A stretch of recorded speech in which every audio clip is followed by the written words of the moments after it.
Are you stressed, overwhelmed, and just can't keep up with all of life's demands? I believe simplifying your life can change that because I too was in the same situation not long ago. So here are 10 ways I have simplified my life in the past year, and it has made a huge impact on my family and I cannot wait to share them with you.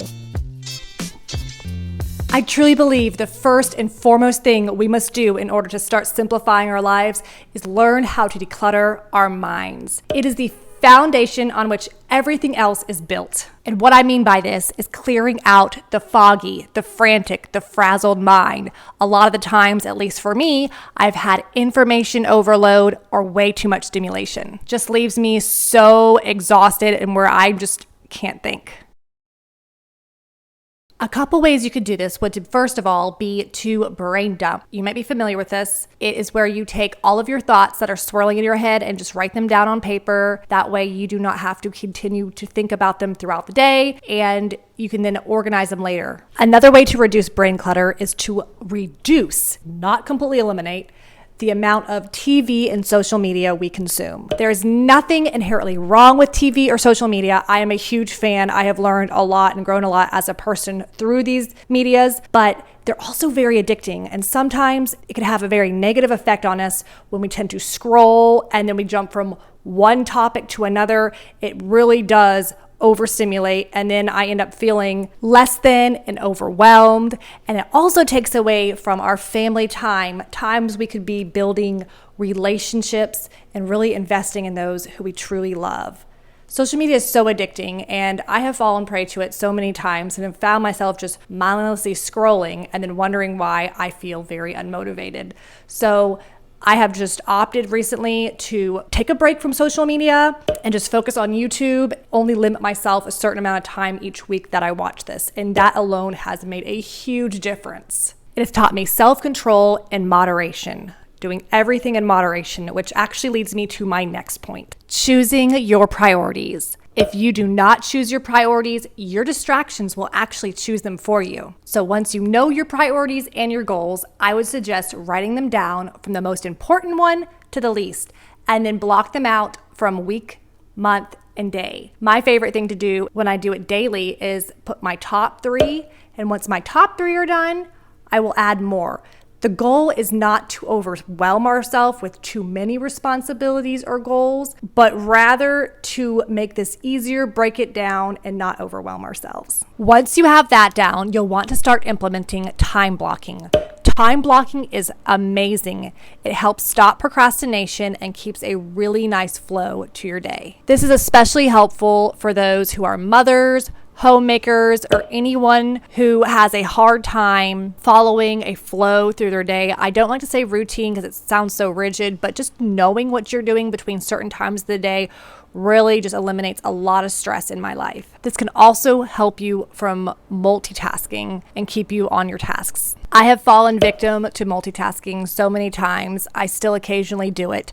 And every time this happens, I have to remember whatever I was doing in the first place never usually gets accomplished because I'll be distracted with this and that and the other. And then if I evaluate my actions, I will notice that I started a little laundry and then I started doing something on the computer and then I come back and start a meal and that meal burned. Then I forgot to rotate the laundry and it just becomes a big mess. So when I stop and use the time blocking, it helps me eliminate the multitasking, which actually helps me be more productive and accomplish the things that I really need to get done. The next thing I'd like to mention is meal planning.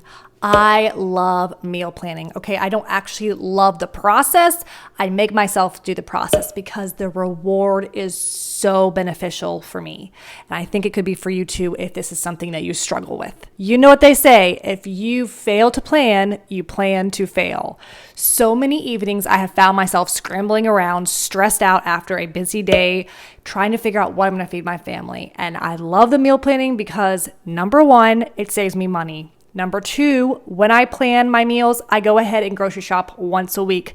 This eliminates constant running to the store throughout the week, saves gas money, and it helps me eliminate from buying foods that I don't normally need or we won't eat. It doesn't go with our meals. Really just simplifies things in that sense. And I also have chosen to simplify my meals.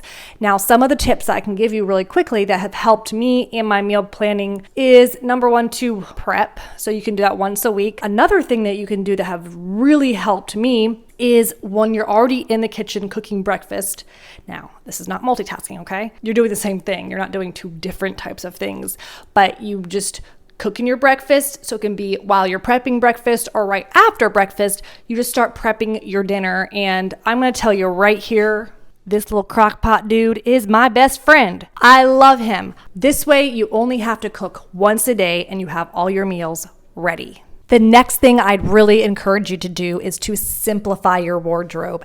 This took me a couple years, but I am down to 47 items, and that's with all of my seasons. I feel amazing, and that is because I have less decisions in the morning. I have shirts and pants that switch out and make a ton of extra outfits. So this one really takes the cake. I think meal planning and this one are definitely the ones that take the most discipline and are really hard to do, but they are the most rewarding. And when you are not spending as much money on your clothes because you have simplified your wardrobe, you can take that extra money and start an emergency fund. An emergency fund has literally helped me get more sleep at night. I don't know if you're like me, but finances freak me out. Debt really stresses me out.